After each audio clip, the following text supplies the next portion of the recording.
تو پوچھا کہ ہم آپ کے پاس رہ سکتے ہیں؟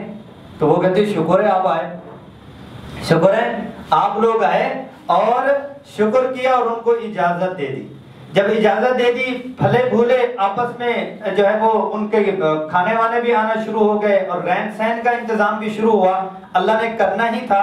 تو اسی وقت میں ان کی اسماعیل علیہ السلام کی شادی بھی بنی جرہم یمن والے لوگوں کے ساتھ ہوئی۔ وہ جو واقعہ آپ نے مشہور سنا ہوا ہے کہ ابراہیم علیہ السلام تشریف لائے تھے اور کہا تھا کہ گھر کی چوکھٹ چینج کر لو، وہ اس قبیلے کی خاتون تھی جن کے ساتھ شادی تھی، پھر دوسرے قبیلے کے ساتھ ایک اور شادی کی گئی۔ تو کیا ہے کہ پھر جب ان کی آپس میں چلتے چلتے چلتے آخر میں لڑائی ہو گئی، عرب ہو اور لڑائی نہ ہو اس دور میں، آپس میں لڑائی ہوگی۔ لڑائی اتنی ہوئی کہ وہ غالب آ گئے، وہ غالب آ گئے، اور ان کو جو اصل میں کعبہ کے والی تھے اور زمزم کے مالک تھے، انہوں نے اتنا ان کو مارا پیٹا بھگایا حتیٰ کہ کعبہ کو مسمار کر کے چلے گئے، اور جو کنواں تھا زمزم کا اس کو بھی بھر کے چلے گئے، ختم ہو کے چلے گئے۔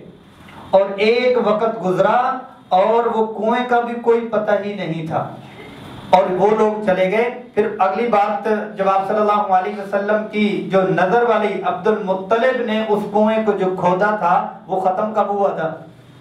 واقعہ سنا ہوا ہے نا، انذر بعوفک، کہ اپنی واوفی بعہدک یا اوفی بنذرک لفظ ہے کہ اپنی نظر اپنی منت کو پورا کرو کہ اس کنویں کو کھودو۔ تو کعبہ والوں نے جو قریش والے تھے انہوں نے کہا یہ گستاخی ہم نہیں کر سکتے، کہا کہ مجھے تو خواب ہے، کیونکہ یہ بنو جرہم والے ہی تھے جو اس نام و نشان کو ختم کر کے چلے گئے تھے۔ بہرحال اس موقع کے اوپر مزید پھر واقعہ بیان کروں گا۔ کعبہ کا وجود ہے، ابراہیم علیہ السلام نے تعمیر کی، یہ آپ صلی اللہ علیہ وسلم کا سلسلہ نسب، اسماعیل، پھر عدنان بن قصی، عبد مناف، ہاشم، عبد المطلب۔ ہاشم سے بات شروع کر لیتے ہیں۔ آپ صلی اللہ علیہ وسلم کے دادا، ان کا اصل نام عمر تھا، ہاشم ان کی کنیت تھی، سخی بہت زیادہ تھے۔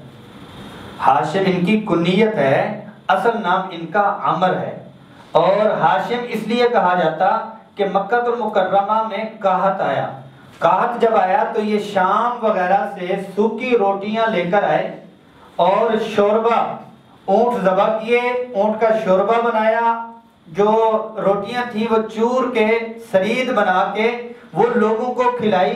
ہاشم عربی زبان میں روٹیوں کو چورا کرنے والے کو کہتے ہیں، تو پھر ان کو کہا گیا کہ یہ ہاشم ہے۔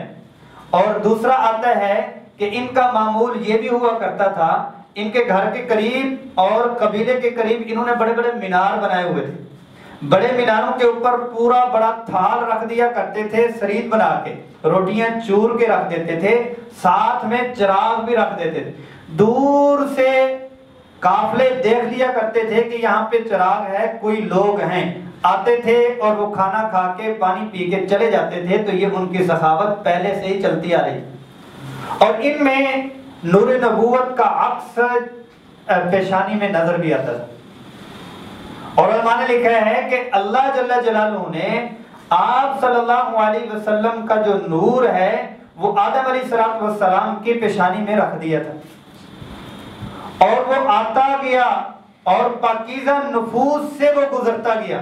آپ صلی اللہ علیہ وسلم نے فرمایا کہ میرا نسب آدم علیہ السلام تک پاک اور پاکیزہ ہے، اور اس کا عکس اور مظہر جو قریب قریب کے آباء و اجداد ہیں ان میں زیادہ ہی دکھتا چلا گیا۔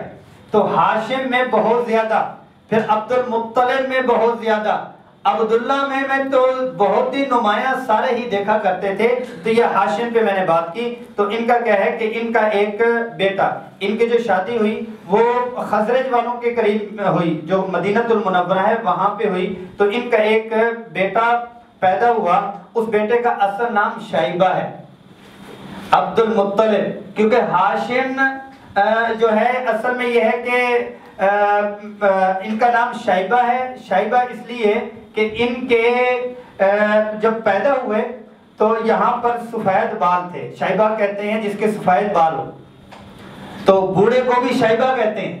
تو کیا ہوا، عبد المطلب ان کو یہی کہا جاتا ہے کیونکہ یہ پیچھے بیٹھے تھے غلام جیسے بیٹھا ہوتا ہے کہ مطلب کا یہ غلام ہے، تو عبد المطلب ان کا نام مشہور ہوا، اصل نام ان کا شیبہ۔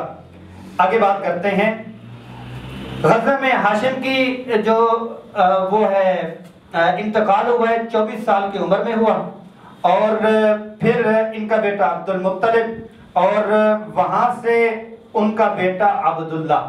عبد المطلب کی اولاد نہیں ہو رہی تھی۔ عبد المطلب نے اللہ جل جلالہ سے دعا کی کہ مجھے بیٹے عطا فرما۔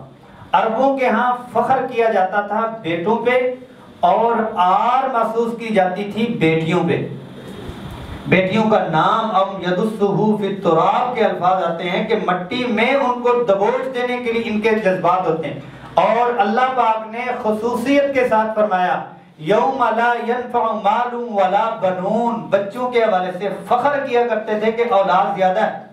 کہا 10 بچے میرے اگر ہوں، جس کے بچے زیادہ ہوتے لوگ ان سے ڈرتے تھے کہ ان کے پاس تو پوری فوج ہے، قافلہ ہے، ایک بچہ اللہ کی راہ میں قربان کروں گا۔